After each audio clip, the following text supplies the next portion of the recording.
Picking up from where Miss Linda shared the story of Nathaniel coming to know the Lord, I read a related section also coming from the Gospel of John. It is from the 9th chapter, and it is verses 24 to 34. This is the Word of God for the people of God. A second time they summoned the man who had been blind. "Give glory to God," they said. "We know this man is a sinner." He replied, "Whether he's a sinner or not, I don't know. One thing I do know, I was blind, but now I see." Then they asked him, "What did he do to you? How did he open your eyes?" He answered, "I've told you already, and you did not listen. Why do you want to hear it again? Do you want to become his disciples too?" Then they hurled insults at him and said, "You are this fellow's disciple. We are disciples of Moses. We know that God spoke to Moses, but as for this fellow, we don't even know where he comes from." The man answered, "Now that is remarkable.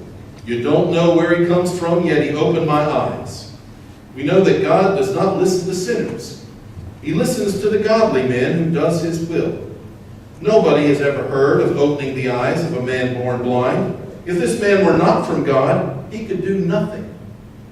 To this they replied, "You were steeped in sin at birth. How dare you lecture us?" And they threw him out. Thanks be to God. As an aside, I can't help but admire the man who had been blind from birth, as he gave it back to the Pharisees just as good as he got it. Good for him. Did you have a favorite toy growing up? Sure you did.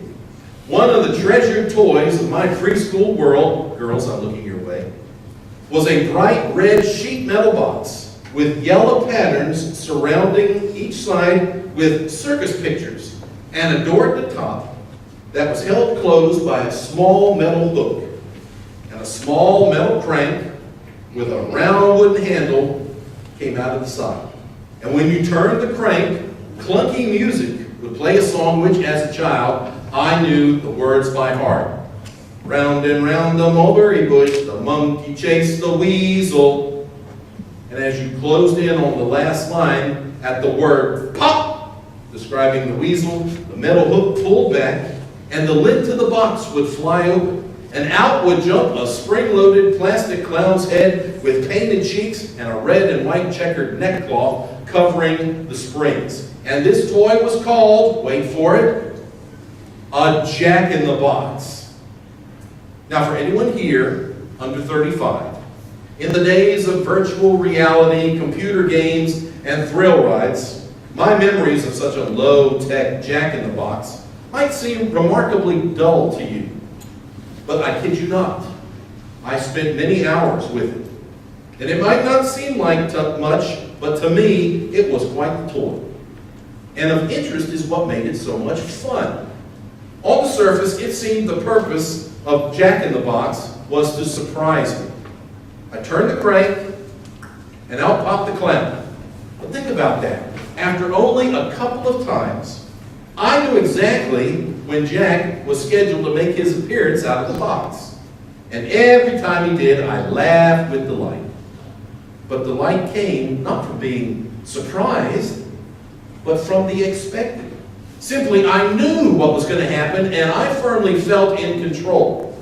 It was safe, for Jumping Jack was doing exactly what I expected him to do. Now, if you'll permit an analogy, I'd like to suggest that most of us prefer God that we worship to be as limited, predictable, and as safe as my toy.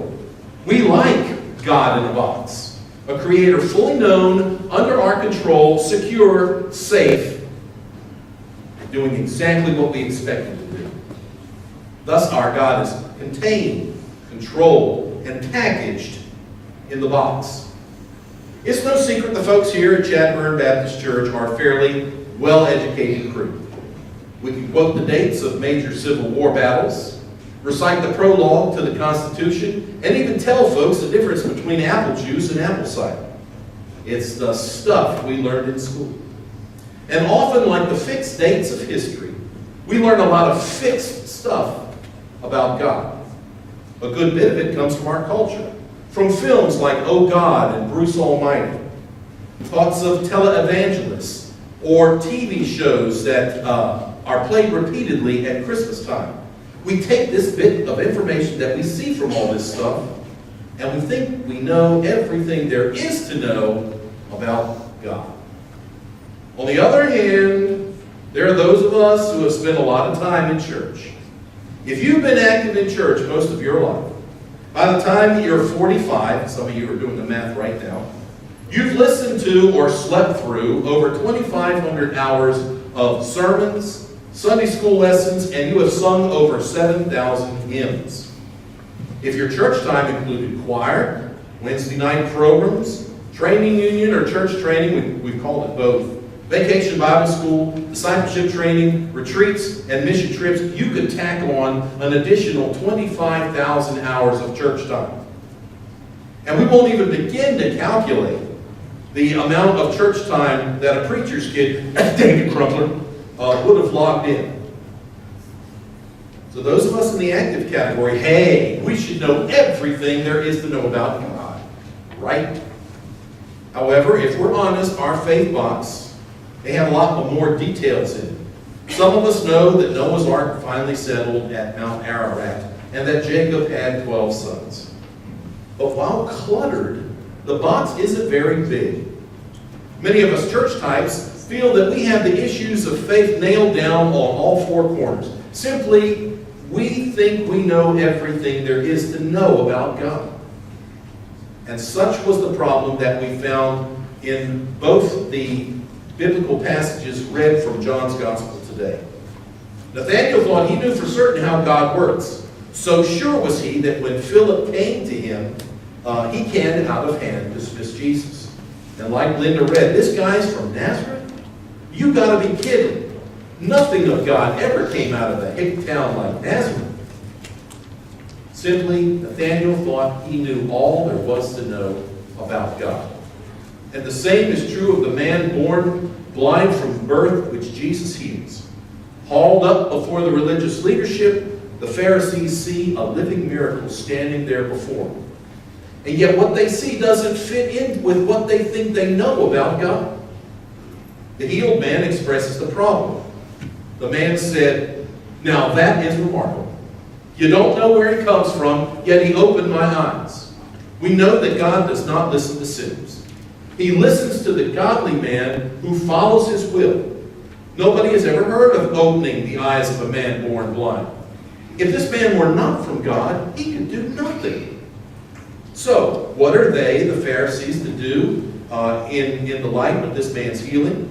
Alter their theology? Be open to new ideas? Have their God box broken apart and stretched? Nope. It's too tough. It's too radical. It's too confusing. So what do? They dismiss the whole event. They're so sure that God wouldn't be in the business of giving grace, love, and a mended body to one that they define as an unworthy sinner. In order to maintain the way they think God works, the Pharisees replied, "You were steeped in sin at birth. How dare you lecture us?" And they threw him out. They must define his healing as evil and put him out of sight and out of mind to preserve their way of thinking. The Pharisees, like Nathanael, feel they've got God all figured out. My friends, we live in a world where the spiritual temptation is to think we've got God all figured out. We've got the nature of God wrapped up in a red sheet metal box, and God is there to jump out on cue. And we who have spent our lives in church are perhaps, like the Pharisees, at greater risk. For some of us, we've got God in a box of tight legalism. You pray, you study, you do all the right things, you follow the church's rules and the world's expectations, feeling you've got God on an exclusive heaven hotline. You'll never have to sweat the details of doubt, failure, or pain, because you've got a custom-designed God in the box where all the answers of faith are contained. Now there's a dangerous flip side to this as well. Some of us have our God box labeled warm and fuzzy grandfather. The Almighty loves everyone so much that justice is forgotten. No one has to be held accountable for anything they do. But that puts God in a very small and predictable box too. For it allows us to lie and cheat and be sexually promiscuous and self-centered and greedy and racist and pure mean to others without a second thought. If we're ever confronted with pangs of guilt, all we have to do is turn the crank and our God in the box will pop out to tell us everything's okay. After all, such a box God says justice is unimportant, for everything is overlooked. We never have to face our sin and failure with God in this kind of a box. I know I'm guilty, and I suspect all of us are. We want our God small and predictable. And that makes us modern-day Pharisees too. If we learn anything from the acts of God revealed in Jesus, we'll have to fight the urge to put God in a box. If the Christian faith teaches us anything, is that Jesus was in the business of constantly tearing down walls and surprising everyone around him. He told the world that said God favored the wealthy, that the poor would be blessed. In a religion where tax collectors, Gentiles, and prostitutes were unclean, Jesus accepts them. In a worldview that saw physical illness as a curse to the sinful, Jesus heals them. In a culture that saw women as second-class citizens, he treated them as equals. He builds a church with peasant fishermen. And in the biggest surprise of all, in a society that saw death on a cross as disgrace and failure, God surprises us with the resurrection of Christ and the triumph of life over death. Amen. You see, God's in the business of busting up the walls of our boxes and surprising us all the time. William Barclay wrote of a group of American soldiers in France during World War II that had lost a friend in battle. And finding a church with a fenced-in graveyard, they asked the parish priest if they could bury their friend there. Was he Catholic? The priest asked. No, came the reply. I'm sorry, the priest noted, but our graveyard is reserved for members of the Holy Church. But if you would like to bury your friend outside the fence, I will make sure that his grave is properly cared for. And at the end of the war, the soldiers decided to visit the grave of their friend. And just as they remembered, they found the little church in the little village. But try as they might, they couldn't find the grave. And they looked all over, and finally they decided to ask the priest of its location. Well, replied the priest, after you all left, I felt bad that your friend had to be out there outside the fence. Oh, so you moved the grave? Asked one of the soldiers. No, said the priest. I just moved the fence. Those who have a locked up Almighty never have the eyes to see the surprising miracles of God about in the works of Jesus. And that is the difference between the Pharisees and Nathanael. The religious leaders suffered from spiritual myopia or nearsightedness. Nathanael is open to the surprise. In meeting Jesus, he gets the picture of God doing the unexpected. And in that, he finds God's love fully revealed in Jesus from, of all places, Nazareth. If you have eyes, God will surprise you in the oddest places. Corporate offices, ball games, movie theaters, at dinner, or in a cemetery. It means we seek God in places like church or Bible study or prayer, not for as-if answers, but to be shocked, challenged, and enlightened. If we won't slam the lid down, God will surprise us every day, because we're open to God working in the unexpected. Remember the earthquake that registered 7.0 on the Richter scale that devastated the impoverished island nation of Haiti?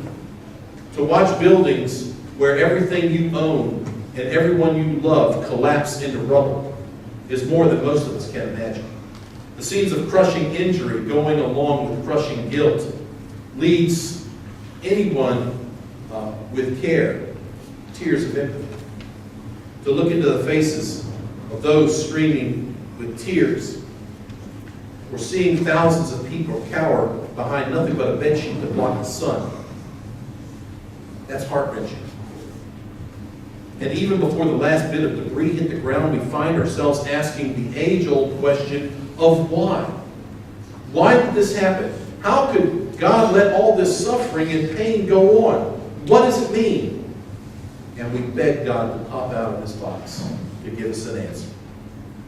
When tragedy comes, those with small boxes usually have quick answers. Pat Robertson was not alone in his claim that the nation of Haiti was cursed. Most of us know Robertson claimed 19th century Haitian slaves swore a pact with the devil to free them from the French, and the earthquake was God's punishment for sin. But others, like Reverend Bill Schuller of Capital Life Church, points to Haiti's voodoo corruption, even Catholicism and socialism, and claim God was out to punish them as a nation of sinners, a claim not that far from the Pharisees and the blind men. Of course, we can point to those outside our faith who also easily make such claims. When the Space Shuttle Columbia disintegrated over Texas, killing all 8 astronauts aboard, Iraqi cleric Abdul al-Quraishi claimed a divine punishment for American intervention in the Middle East, claiming God is avenging us. Or the Iranian Ayatollah, who claimed that Hurricane Katrina was God's punishment on the United States for their support of Israel. Such a simple answer is found in a very small box. The God in it is out to get my enemies. Whatever I could say is limited by my understanding of God, but I fully believe that the teachings, ministry, and sacrifice of Jesus overwhelm my inability to understand or even put into words why. God's message of grace, love, redemption, and hope speak louder than any sorrow I could have. Jesus healing the blind man from birth clearly shows that God treasures every soul and desires healing and wholeness for all. The earthquake isn't about sin, retribution, or fatalism. Its cause is a mystery bigger than my understanding. I will agree with Anglican Archbishop John Sentamu, who said, "I have nothing to say that makes sense of this horror. All I know is that the message of the death and resurrection of Jesus is that he is with us." In the face of any such tragedy, think back to those disciples on Good Friday. Jesus was dead, and grief and despair were overwhelming. Bitter tears and confusion reigned as they tried to make sense of it all. What they knew of the nature of God was dead forever, and Jesus' execution was validation for a false messiahship. So as far as they were concerned, the story was over, and those past 3 years of ministry were meaningless. But God had a surprise for them. It wasn't the end. In Sunday's empty tomb, God totally blew apart the old theological boxes that he had been crammed into. He destroyed limited minds by confirming grace is given without merit. Love never ceases. Death doesn't win. We don't gather on Sundays as a sad reminder of how Christ was betrayed and died. We gather because in Jesus, we know God busted up all the boxes, changed the rules, and gave us unlimited hope, faith, and love. As we try to make sense of the Haiti calamity, remember suffering and death are not the end. Out of the most painful tragedy can come redemption and renewal. If we travel with Jesus, we might find the God-given good coming from Nazareth like Haiti, or sight-like blessings bestowed on those that we call sinners. How big is your God box? Prepare yourself, because you're going to be spending a lot of time trying to nail down that lid. Or you can find yourself open to the fact that God will jump out of his box to occasionally, radically change our mind and alter our world. And when that happens, surprise. Amen.